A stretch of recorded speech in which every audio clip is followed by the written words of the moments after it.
Hi everybody, I'm Chef Chelios from the Academy of Culinary Arts, and today I would like to show you the basics of how to ice a cake from beginning to end. As a pastry chef, or even somebody who enjoys working with pastry, it's really critical that you understand some of the components that go into icing a beautiful cake. The first thing is I like to go through all the product that you're going to need. Obviously you'll need your cake, and your cake should be sitting on a cardboard. You'll also need a turntable that moves very quickly. If your turntable sticks, simply remove the top and put a little WD-40 or even a little pan grease, and that should rectify that problem. I like to build my cakes in a cake pan that I grease and line with saran. This way, all the layers that you place into the cake pan will stay nice and straight, and you'll have an easier time dealing with the cake in terms of icing it in a flat manner. I also have a slicer that I'm going to be using to slice the cake. I'll have a syrup here. I have flavored lime vanilla bean. A paring knife to remove some of the roses once I place them on. A white spatula that I like to have to use to work the buttercream. And a cake cone with 3 sides to it. For today's presentation, I'm going to go with the middle size of the tooth. You also want to have a prepared doily or cardboard. In this case today I'm using a gold one that's already finished. So when they come in to your restaurant or your place of work in this manner, they don't require a doily. If you do need to put on a doily, if you use an unfinished cardboard like we often have at school, you would place a dime size amount of glue, which could be jam or buttercream, and then place the doily, shiny side up, and then you would be ready to place your product on there. First thing that we need to understand is how to deal with the cake.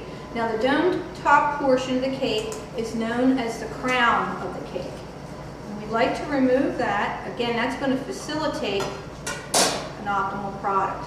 Now this might look like waste, but what we do in the bake shop is we would use that as crumbs for perhaps when we're doing an apple strudel. I could also cut that in larger pieces and make our own birthday cake ice cream. I don't know if any of you have tried that.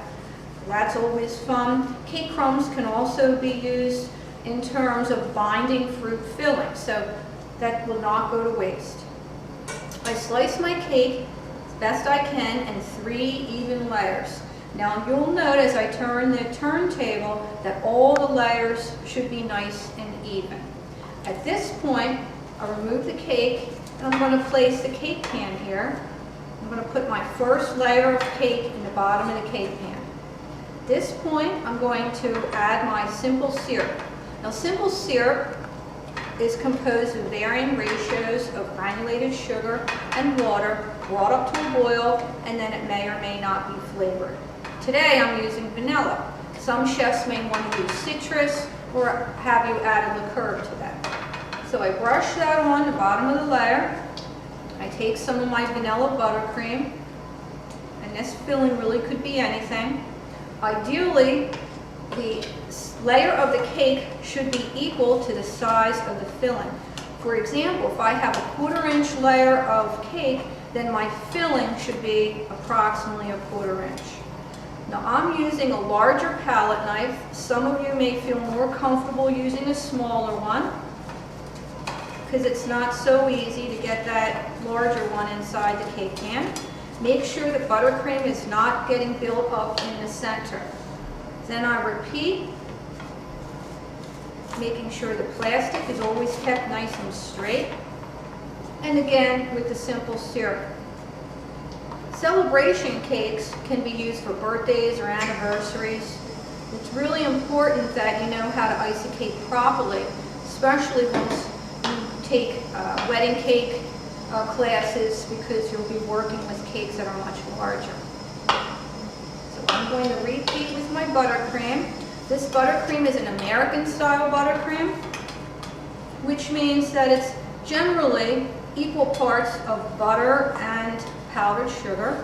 Some chefs will cut the butter by using Sweet-Tex, and that's going to save some money, although it may have a tendency to leave a greasy film in your mouth. Now I put the top layer on, and you'll note that the top layer has been turned over.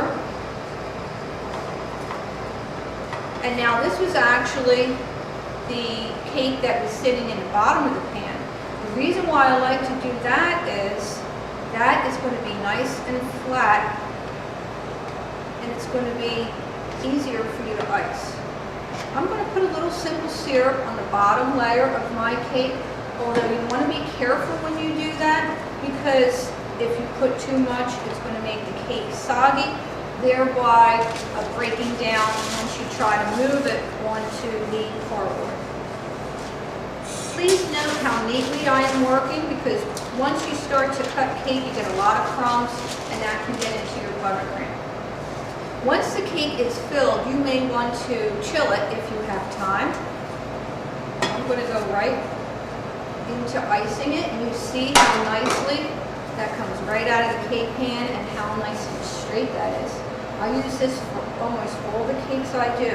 Now, a critical thing that you need to be aware of is that this cake is actually sitting in the center of the cardboard. And if I see, and I'm looking here at the cardboard to make sure that nothing is sticking out more on one side than the other. At this point, I'm going to leave my palette knife in a container of warm water, and I'm going to begin to ice my cake. Some chefs may have a specific sequence and order of how you ice the cake. I always feel best to start with the icing on the top. You can see how important it is for that turntable to move in an easy fashion. It's actually helping me to move that icing around. At this point, I prefer to pick the cake up, and now I'm going to add the buttercream to the side of the cake. I've worked in many casinos, and this is how I learned to ice cakes, because we would do about 30 at one time. Some of you may prefer to leave the cake down on the turntable. Either way is a good way for you to do it, as long as the final product is beautiful. You can see here what is important is that I'm moving with some dexterity. That buttercream is soft, so if I take too much time, it might fall off the palette knife. And I want to place this as evenly as I can. Go around the bottom of the cake and remove excess, making sure that the buttercream, to the best of your ability, is applied as evenly as possible. At this point, I place the cake back down on the turntable, and I'm going to show you how to use a cake cone. Many chefs will use a cake cone. It will lend some visual interest to your finished presentation without adding any extra cost. You take the side of the cake cone. There are generally three. One is very fine, one is medium, and one is a large tooth. For whipped cream items, you only really ever want to use a large tooth, because if you use the smaller ones, that will tear into the whipped cream. When applying the cake cone, you want to dip it in some hot water and go once around on somewhat of an angle. Now, in doing that, I then go back, always taking care to wipe the water off of the palette knife. We don't want any sanitation issues.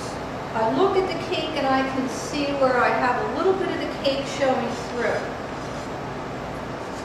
So now I have to go back and be a little bit heavier. Now, to avoid you having this problem, if you have time, what you can do is crumb coat the cake. Crumb coating a cake will actually take what you're doing is taking a small amount of icing, adhering the crumbs to the cake, and then that cake will chill, and you shouldn't have to go back if your cake is peeking through. So now I go back, again with the palette knife in the water. Here's the cake cone. The purpose of the water actually is the heat that we're looking for. The water has very little to do with anything. I take my cake cone on an angle, go around carefully.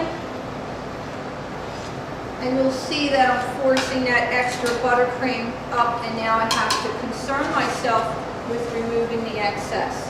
What I like to do is go around the base of the cake first, remove any extra buttercream, keeping the palette knife clean, and then you'll see that I like to work in a 12 o'clock to 3 o'clock position. In doing that, I find that I have more control over where that icing is winding up. Now, a lot of students have issues with this particular part because they try to move the spatula so slowly, and in essence, you're not really moving the buttercream at all. So you kind of have to just, as the commercial says, go for it. The angle of the spatula is also very important. You have to make sure that you understand, if I hold the spatula at an angle like this, what I'm doing is I'm actually building the center up with buttercream that is inferior, and that will look like your cake has a domed effect to it. At this point, I'm going to pull this cake off of the wheel, go around the bottom again. I realize this is much easier for me to do because I've been doing it for a long time, but practice makes perfect. I will remove any excess buttercream from my turntable, and now I'm ready to put my doily down. I place the doily cardboard or the cardboard right in the center, and I like to put a little bit of glue, if you will. This will help adhere that cardboard on the bottom of the cake to your fancy board. At this point, this cake is now flat iced, and it will be ready for our garnish. Stay tuned on how to make a buttercream rose.